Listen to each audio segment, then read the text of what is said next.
Hey guys, welcome back to the Comic Book Lowdown. I'm Wellington, and I'm doing a video a little bit different here because I was recently contacted by the artist of this independent title uh, called Under the Flesh. Um, I was contacted by the artist of this book over Twitter, asking me if I could review the first issue of this.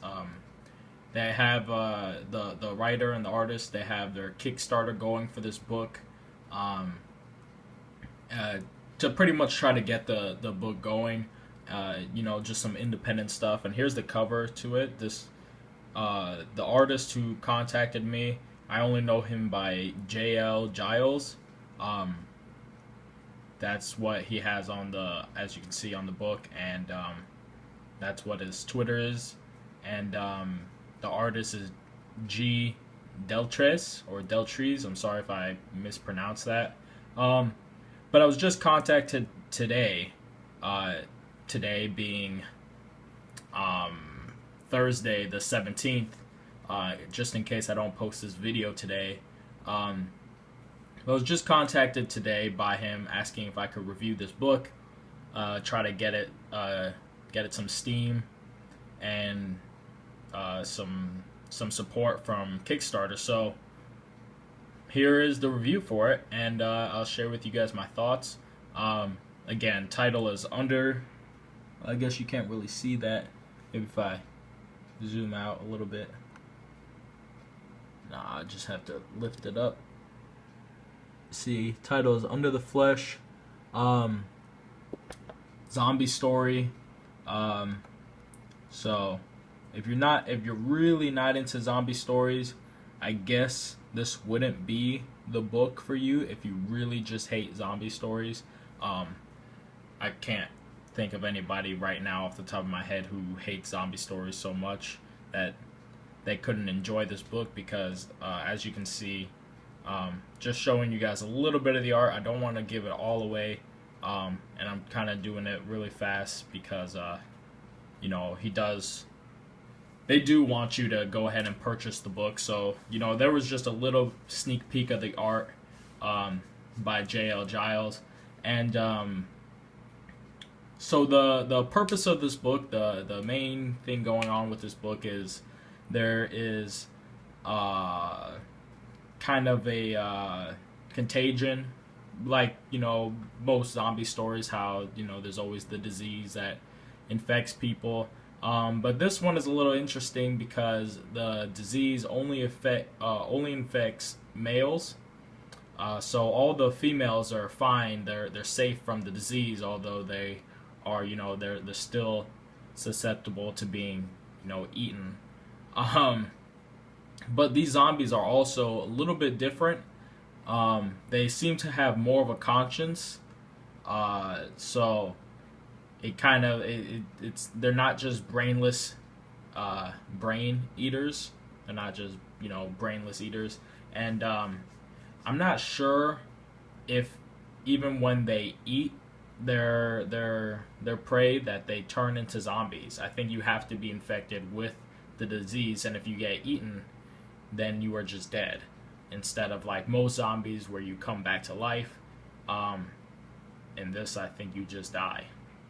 So again, there's another thing that's interesting about this book is that kind of aspect to it.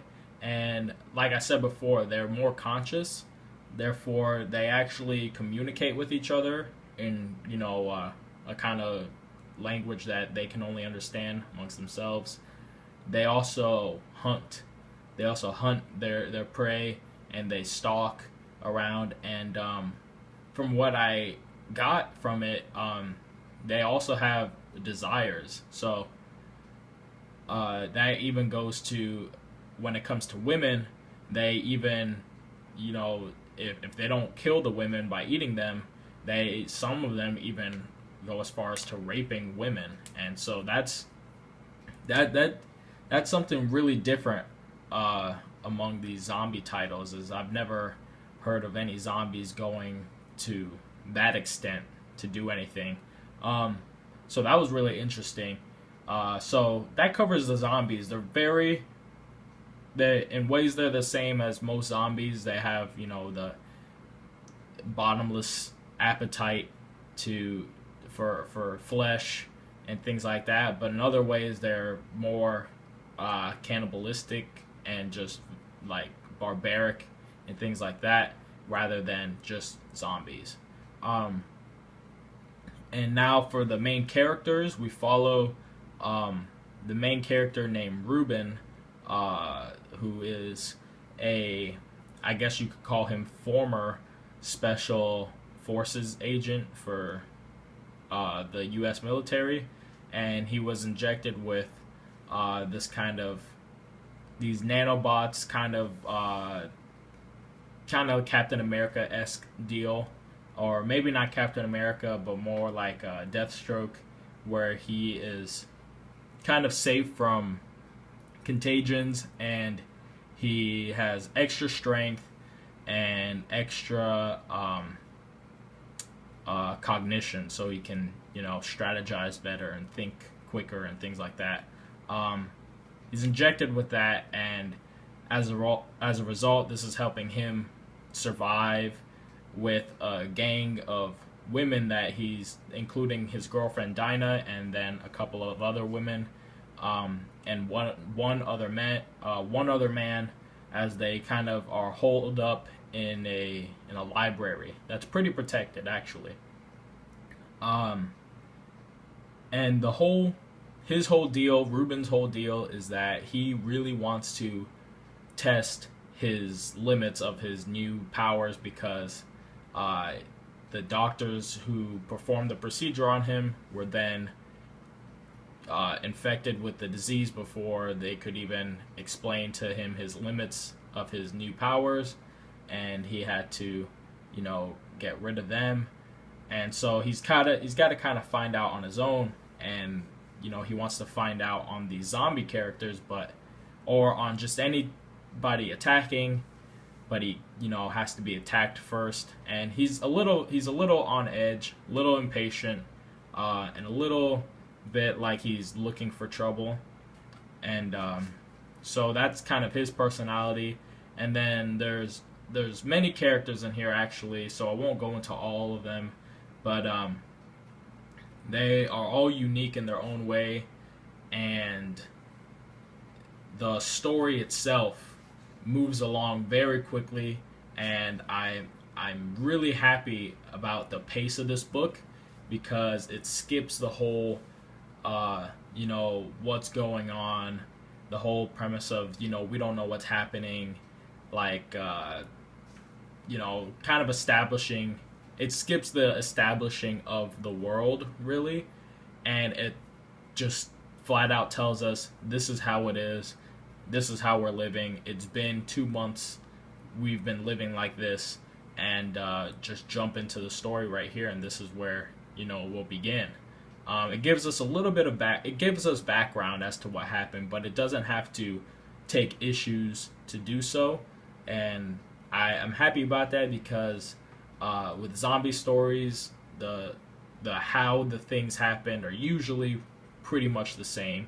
So I'm happy that, you know, we could just jump into the story and jump into the characters and the dialogue and all this kind of stuff. And my final verdict on the book is I definitely want people to support this book, because I personally really liked it. I'm really glad that J.L. Giles, the artist, contacted me to review this and gave me the copy of the first issue. I'll put a link to the Kickstarter down below in the description box, so y'all can help get this book out. And yeah, so that's it for my review. I believe more people out there will be having reviews for this if they put videos to it. But if not, definitely check out their Kickstarter. As you can see here, the art is pretty good, so the art is not going to be a problem, and the writing is interesting, and the story moves along quickly and is also interesting. So Anyways, that's my review for Under the Flesh. Um, Again, Kickstarter in the description box. Support these guys because they're doing some good work here, and kind of different from what we've seen before. So yeah, anyways, I'm Wellington signing off with the Comic Book Lowdown. I'll see you guys next time.